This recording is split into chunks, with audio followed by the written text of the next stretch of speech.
Well, hello and welcome to Rebuilding My Health. I'm excited to be here with Kay. Kay, welcome, and I'd love to have you introduce yourself. Absolutely. Happy to be here. I am, well, Karrie-Ann Kubatko, but everyone just calls me Kay. It's much easier. Yeah. And on social media, I go by Professor K, but just K is perfect. I am a lifelong scientist, a lifelong researcher. Since I was a kid, I was that little nerd taking apart everything and wondering how it worked. And I was that kid annoying. This is, before Google. So I was that kid asking why to everything. And it just has carried through to my adulthood. I went on to enter, of course, science, and I obtained my PhD and built a career in academia. So I was faculty at Ohio State and Notre Dame and the University of Miami, and I retired from Ohio State. And early in my career, I wasn't in, I'm currently in the menopause space, but early in my career, I was actually a nuclear chemist. So yeah, Wow. I had my actinide lab, and I studied uranium thermodynamics and chemistry. And, I was just this happy little nerd up on the fourth floor in my uranium lab, ran, I had graduate students and people running my lab for me and writing papers and writing grants. And I was in my happy little world. Very cool. And then I received a phone call that really changed the trajectory of my entire career, and not even, my career and my space for research, but also my life mission. I received a phone call that my best friend was going in for an emergency hysterectomy. And I was the emergency call. And so it was a life-changing call at the time. I was 38, a hysterectomy, I've heard of this, women have hysterectomies, but was what was about to happen and what I didn't know in that day was she was about to enter surgical menopause. And this is something that, in my mind was so far removed from my reality. I was in my late 30s. Menopause didn't happen to us, So I had no idea what I was about to get hit with. It was a medical emergency, and that's what I viewed it. But little did I know that that one phone call changed everything. And I ended up retiring from Ohio State and changing my whole research space from uranium to menopause. And it was from this one event that changed everything. Yeah. So that's what I do now. Now I am in the menopause space. I do menopause research. I, look at all the published data on menopause, and I turn these into tools that women can use to help them also navigate through. And that's, yeah. Fantastic. Yeah, and what a story. Just your friend's experience and that dramatic shift for her created like similar dramatic shift for you to say like because and Absolutely. it came from a place of how do I help my friend, right? And what Absolutely. does this mean for her and other women like her and then going from there. So super interesting. Yeah. Um, so yeah, so you dove into the research and learned everything you could as quickly as you could about menopause. And so then when menopause showed up for you, or the symptoms, I guess, probably of perimenopause, like, how did that kind of change everything and what was your personal experience? Oh, absolutely. So, it was quite a different experience. So, when Linda first came to me with her experience, so this was 13 years ago that I'm 5 years into perimenopause, but 13 years ago when she entered my world with her surgical menopause, it was a foreign concept. I knew nothing about it. My in my family, at least, my grandma never talked about menopause. Like, there's no way that this would have never been a conversation that came up. And, now my mom's very vocal about it, but at that time, this wasn't talked about in my family. And so, I had this concept of, menopause was hot flashes. It lasted a year. It was hot flashes and it went away. And it must be something easy to go through because no one's talking about it. So, I mean, really, what could it couldn't possibly be anything life-changing. It couldn't possibly be anything too hard. It couldn't possibly be any of these things. But so I was thinking the same, right? So Linda went through this surgical menopause experience, and she is she's the strongest woman I know. I was always the nerd growing up, and she was the cool kid.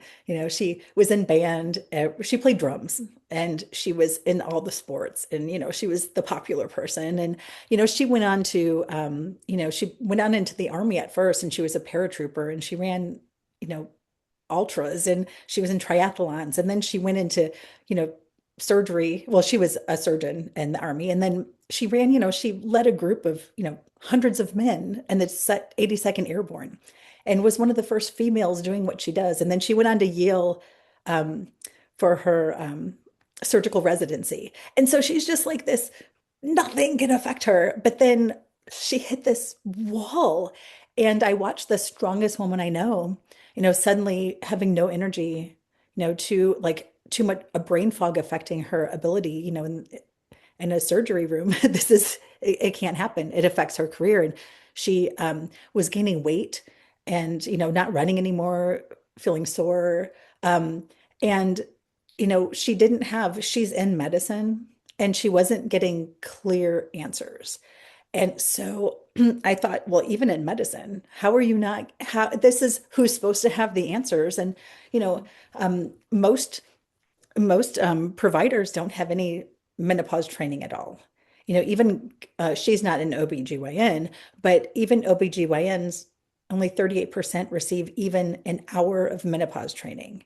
And these are specialists in women's health, but they're trained for childbirth. They're trained for our years where we're useful to society to bear kids, right? But not what happens after we're no longer of childbirthing age. And so all my early career was about helping women through surgical menopause.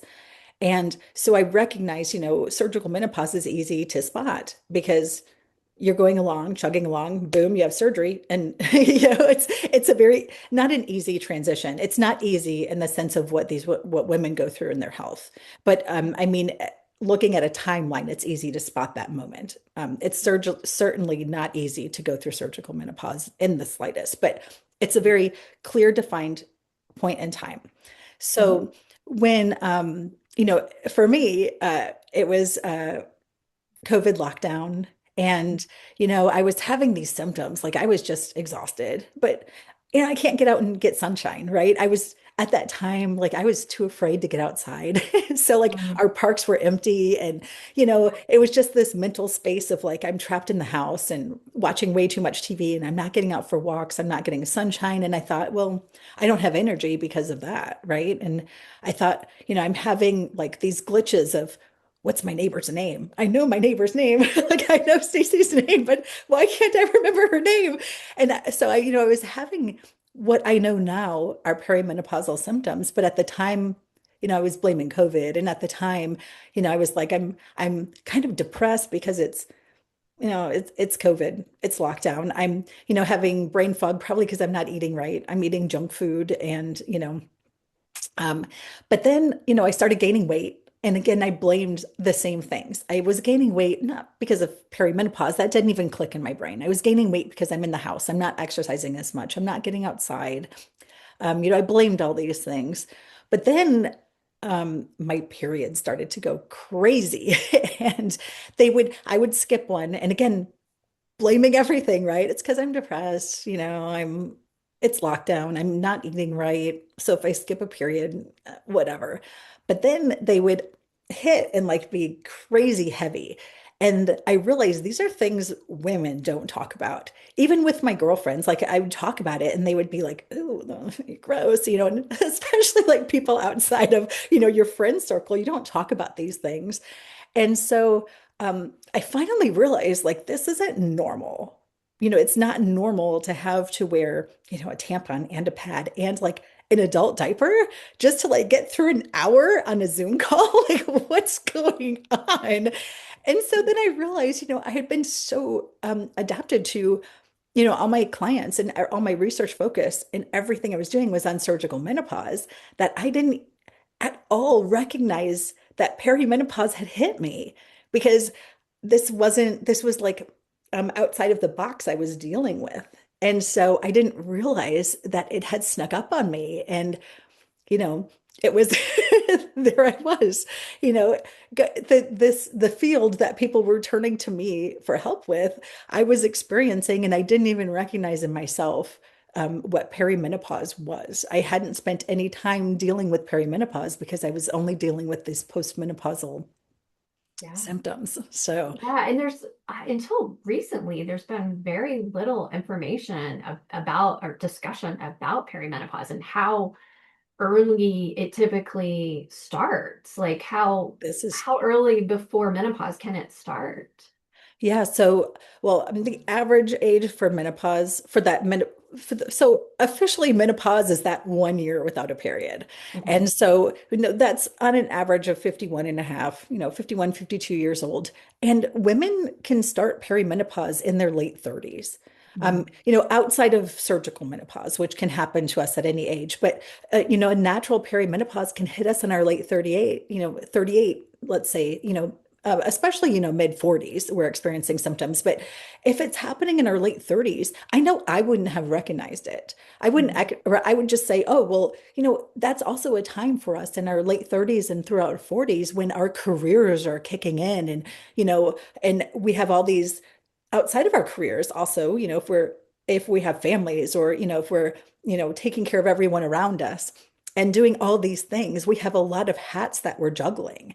And so we might write it off as exhaustion, or we might write it off as, well, I'm not sleeping. So, I'm forgetting, Stacy's name, but I haven't slept, but also not sleeping is a symptom, right? So there are all these symptoms of perimenopause that it's not the hot flashes, which we think of menopause and we think of hot flashes, but we don't think of, gaining weight in our bellies. We don't think of not sleeping. We don't think of uh, the brain fog. We don't think of all these changes that are actually happening that aren't, it's not the hot flashes.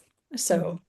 and also, perimenopause symptoms overlap with so many other health issues, which could also be affecting us, including one of the biggest perimenopause symptoms is irregular or heavy periods, which there are other health issues these could be.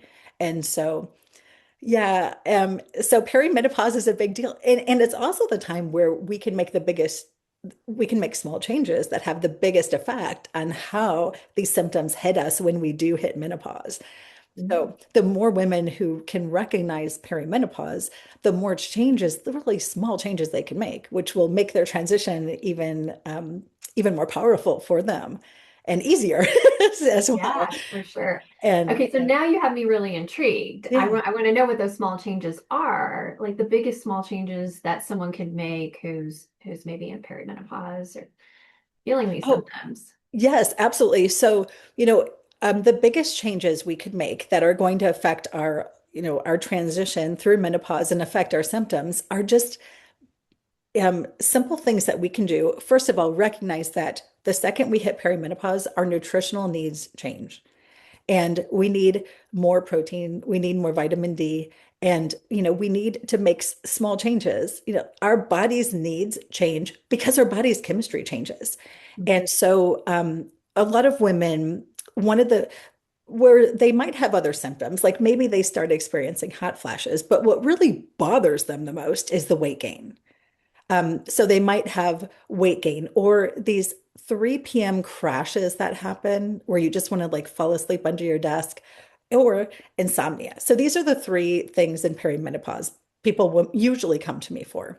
Now they might be experiencing more things, but these are the things that bother women the most are the weight gain around the belly, the not sleeping, and uh, the not sleeping, the weight gain around the belly, and um, what is the third? Heavy Brain fog. periods, maybe heavy periods, I'm sorry. Oh, heavy yes, periods. definitely irregular periods.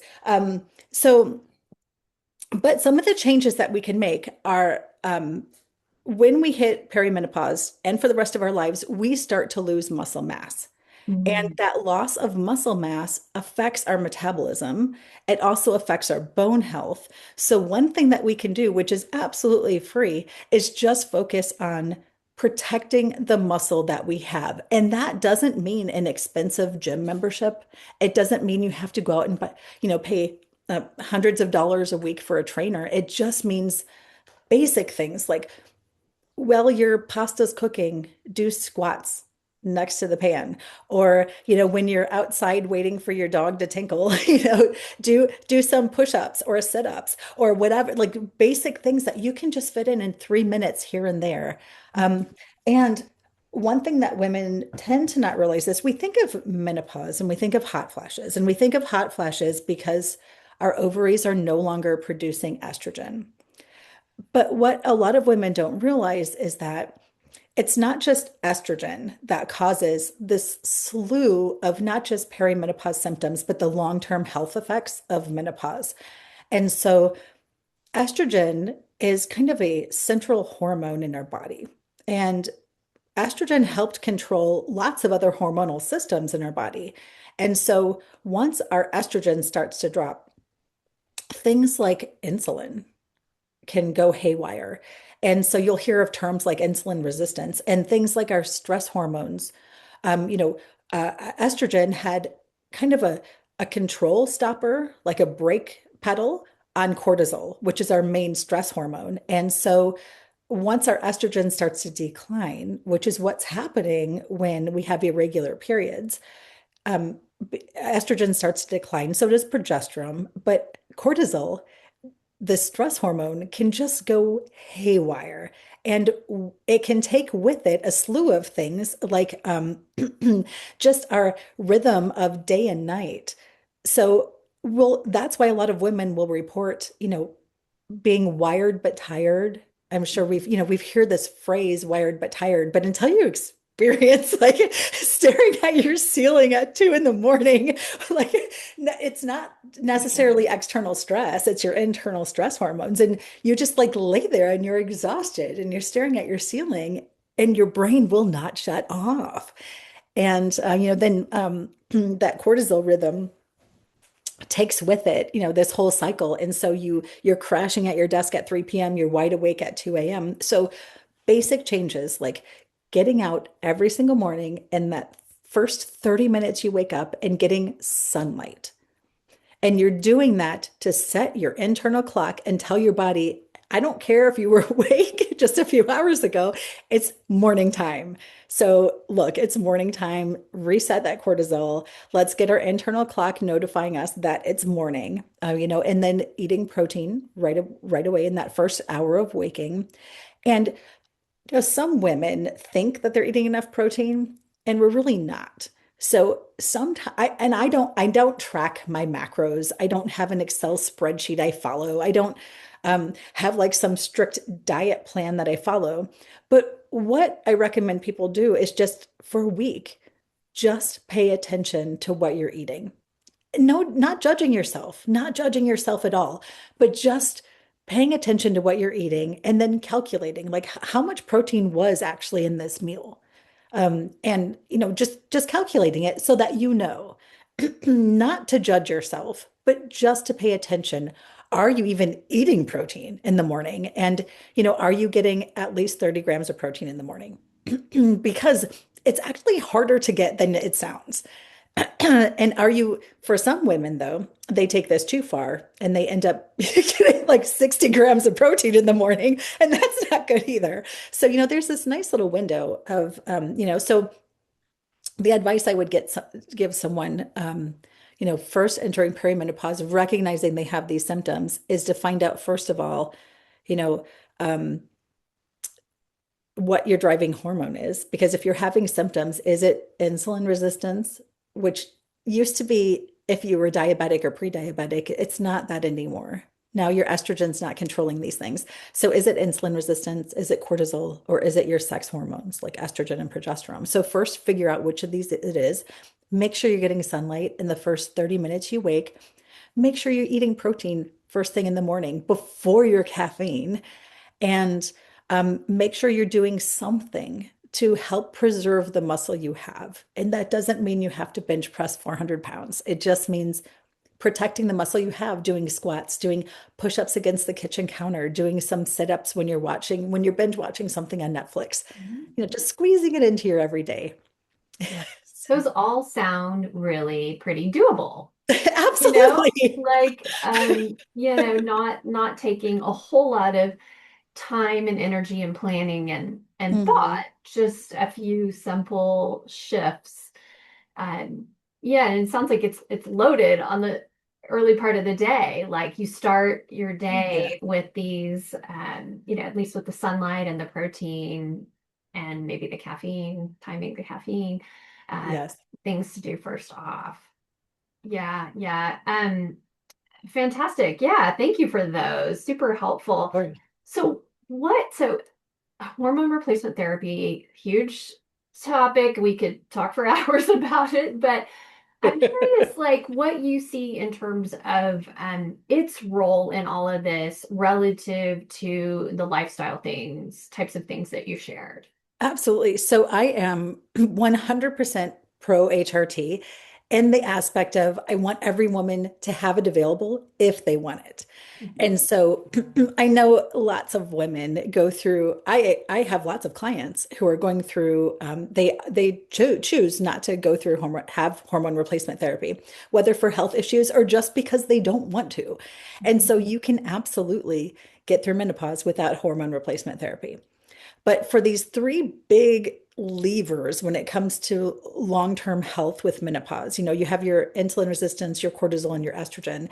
It certainly helps with the estrogen piece, and progesterone as well, if that's in the hormone replacement protocol. Some women have just estrogen, some estrogen, progesterone, some estrogen, progesterone, and testosterone. So, thankfully, there's a lot of new research on hormone replacement therapy. And there's not just research on hormone replacement therapy for women closer to the menopause transition, but also for women over 65. And so there's this whole new avenue of women who didn't have hormone replacement therapy initially when they went through perimenopause and the menopausal transition, but now are looking into it, over 60. And unfortunately, a lot of women, even if they want to pursue hormone replacement therapy, their providers are not informed on research. And, for some women, it's just not a good idea. If you have an estrogen dominant form of breast cancer or something like that, absolutely, you shouldn't be lying to providers and try to get it online. For a lot of women, it's just not a viable or safe option for them from a health perspective.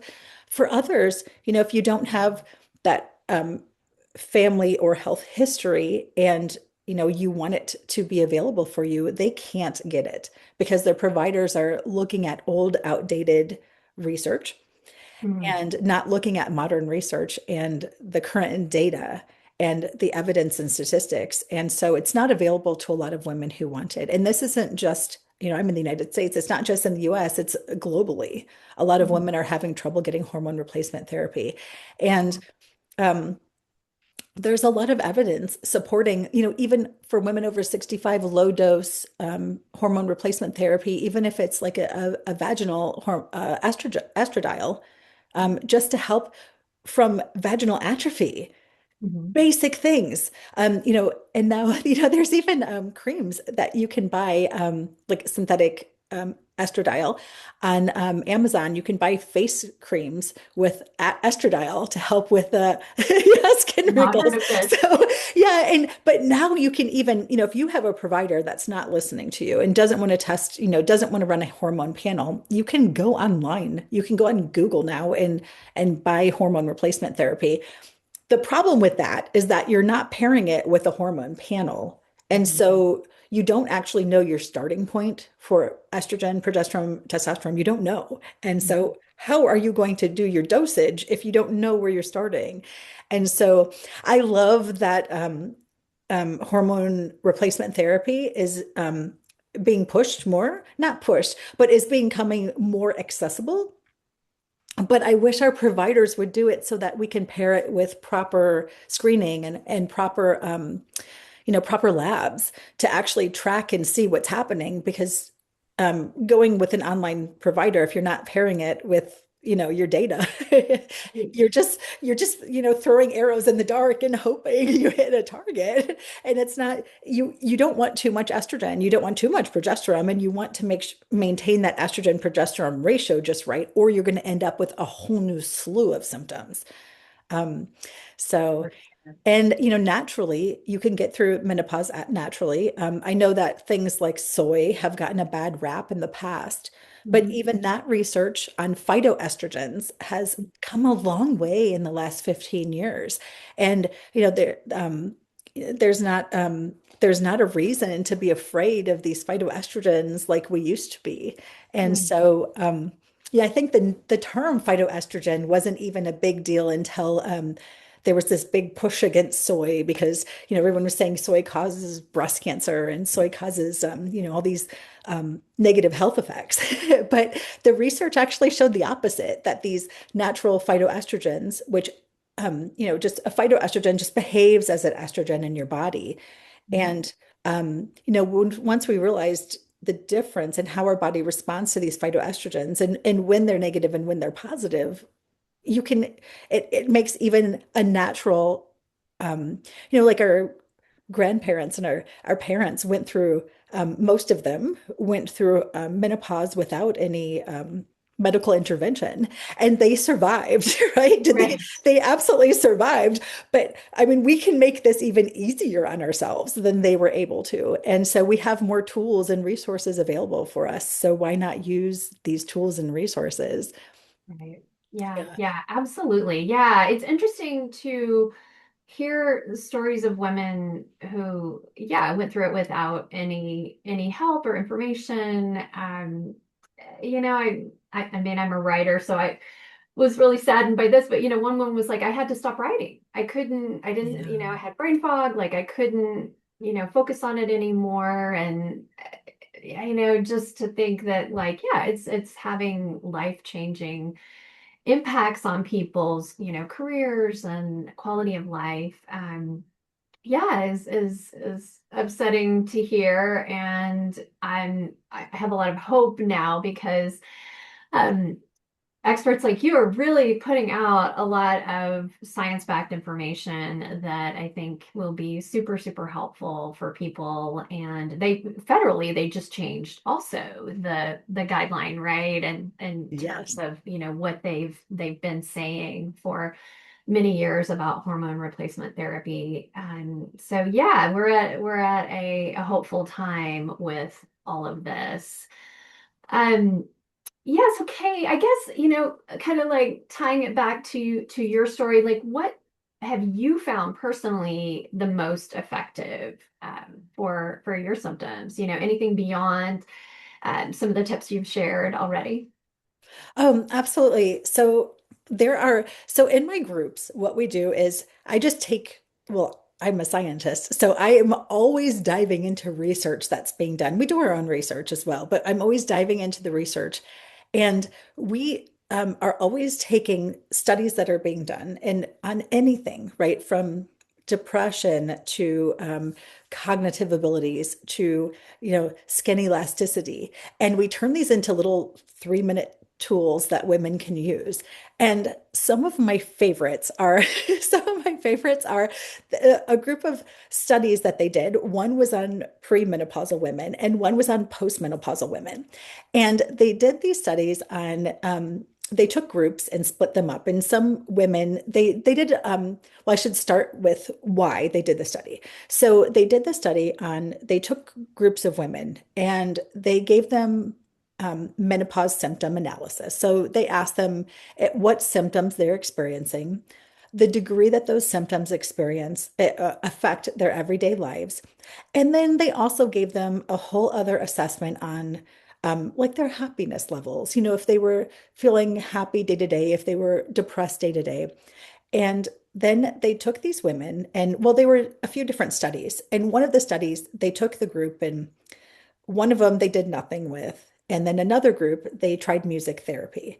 And in a different study, they split the women into two, and one went through cognitive behavioral therapy, which is the traditional therapy for, not necessarily depression, but when you're not feeling up to yourself, like when you're just feeling, right?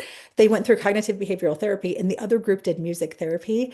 And music therapy kicked cognitive behavioral therapy's booty, What? like completely. And so they found that it wasn't necessarily a particular song or anything like that, but they just found that the repetitive beats and something music that you have a familiar and um, uh, highly like where you have a spark of memory or a happy feeling in this particular song, that if you just, no matter how you're feeling in your day, if you play that song, and for some women it's classical music, right? They play a classical music song, or maybe it's opera, or maybe it's, some Native American drum beats.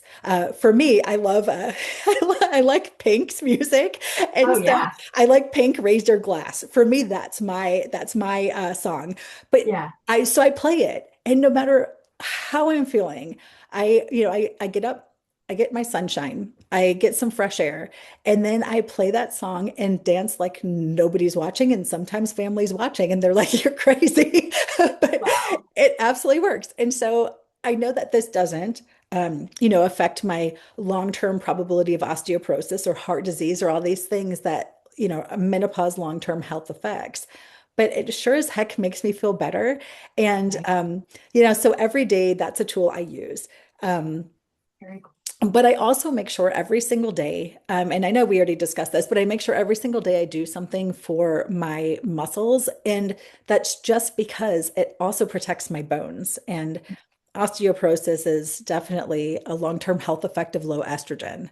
And, I want to protect my bones. I want to protect my muscles. And more than both, well, not more than protecting my muscles and protecting my bones are important in their own right. But by maintaining your muscle, you also protect your metabolic rate. So just the calories you burn doing absolutely nothing. And when we lose so men and women lose muscle after 40. It just happens. It's sarcopenia. Like it just happens. But when our estrogen drops in menopause and for the rest of our lives, we lose muscle at a higher rate than our male counterparts. And because of this, you know, we can eat the same, but then suddenly gain weight. And so we've changed nothing, and all of a sudden we're gaining weight. And so I make sure every single day I do something fun to maintain my muscle just so that I can keep my metabolism. I like to eat. And I don't limit calories. I don't limit, I eat healthy food, but I don't limit how much of it I eat. I like to eat. And so I want to make sure that I can eat the foods I love and continue doing that for the rest of my life. So I make sure every single day I do something for my muscle, and I make sure every single day I do something for my brain health. Um, Low estrogen increases our rates of, we have higher rates if we do nothing, if you choose to do nothing, and just, have a natural go through all of this, then, we have women are at a higher rate of heart disease, osteoporosis, muscle loss, and cognitive decline. Mhm. And so that's why women have a higher rate of Alzheimer's and dementia than our male counterparts. And so every single day I do something to protect my brain. And the thing that we found helps the most is continuously doing something you've never done before. So Mhm. that's why in our groups we're always doing something that, sometimes the women are like, "What? We're doing what?" But one week we just all grabbed like the plastic bags from your grocery delivery, like whatever comes in, just grab three of them and try to like juggle in the air. And it's something I've never done before, but just doing things that you've never done before. You can do things like every day I like to play the New York Times games, Mhm. like the all the word puzzles and everything. I love doing it. But Yeah. like Wordle, for example, it's fun and it keeps my brain active, but I'm doing something I already know how to do. on a Mhm. repetitive basis. And that's great. But learning new skills all the time. So pick up a new instrument or learn a new language or learn like 10 words in a new language. Try to think of a random letter and think of every word, like think of the letter L and then write down every word you can think of that begins with L, or try to do the alphabet backwards. Just do things that you've never done before, just for the heck of it, just to keep Yeah. your brain active. And, genetics sets us in a certain range. We can't Mhm. control that yet, as far as I know. We can't Yeah. control it. So all we can do is take the genetics we were given and put ourselves as high in that category as we can. And Mhm. yeah, so every day I listen to music like no one's watching, and I dance like no one's watching, even though it's not a skill set I necessarily possess. And Yeah. sometimes I sing at the top of my lungs, even though I can't sing. I try to do something that I've never done before every day, even if it's, um, you know, just 10 words from a new language. And there are apps that can help us with this. It makes it easy. Google something random, like, I don't know, like how many nipples an armadillo has. Like, why Learn something, not? So, learn something wild. I love that one. just do something different every single day and keep your brain active. And so these are the three Yeah. things I do. I dance like no one's watching every single day, even especially if I don't feel like it. Yeah. Um, I maintain my muscle. And I don't do that. I don't have a trainer or even a gym membership. I just do it because I fit it in throughout the day. And yeah, and I do something for my brain every day. Yeah. So, Yeah. Fantastic. Yeah, thank you for sharing. And of yeah, course. again, those all sound doable and fun. And yeah, now like it sounds like a fun challenge to each day try to figure out what's, something new I can learn. I Oh, just learned the absolutely. prime numbers because my ninth grader is needed to learn the prime numbers. And so Nice. I was like, all See? right, I just learned a bunch of prime numbers. And it's a good way to like Absolutely. when you're trying to sleep at night, like run through the prime numbers. There you go. Yes. Yeah, well, Kay, thank you so much for all your wisdom and for sharing your personal story and couple little last fun and easy questions. What do you eat for breakfast? Oh, it changes every day. This morning was it was date breakfast. Our schedules are a little crazy. And so I actually had breakfast tacos. And Oh, yeah, so I had eggs and potato and tofu in my taco. And okay. yeah, and then I had a bowl of berries and some yogurt. See, I like to eat a Yeah. bowl of yogurt, and my yogurt had some pea protein. I love powdered pea protein. So I Oh, mixed okay. it up with berries in my yogurt and had some breakfast tacos. And yes, you're in Austin, so breakfast tacos are the Oh yeah. thing. And it was with cactus too. So it's like Oh, the cactus breakfast tacos with, yeah. yum. Yes, Yeah. that sounds Yeah. delicious. Yeah, yeah. And I Yeah. love that it's different every day. Yeah, trying to It, sort of like mix it up and yeah, I think yeah. it's important to have variety, especially plants. I like to Yeah. challenge to see how many plants I can eat every week. A different variety of plants, not just how much of one plant. So, Right, for yeah. sure. Yeah, yeah. Absolutely important. Well, okay, where can folks find and follow you? So they can just Google, well, they can go to menopauseprofessor.com or just Google hashtag menopause professor and then go to their favorite forum. I'm on Facebook and YouTube and Instagram and Substack. So yeah. Yes, yes. And I found you on Substack, Okay, great. which is Yes. fantastic. You are sharing so many like notes and then actual like articles, and it's really, really insightful and helpful. So really encourage people to check you out there and everywhere that you are. So thank you Of for coming course. on and sharing and everything that you're doing to educate the world about Happy to. perimenopause and menopause. And thank you for what you're doing. Is bring everyone together. Yes, Thank you so much. absolutely.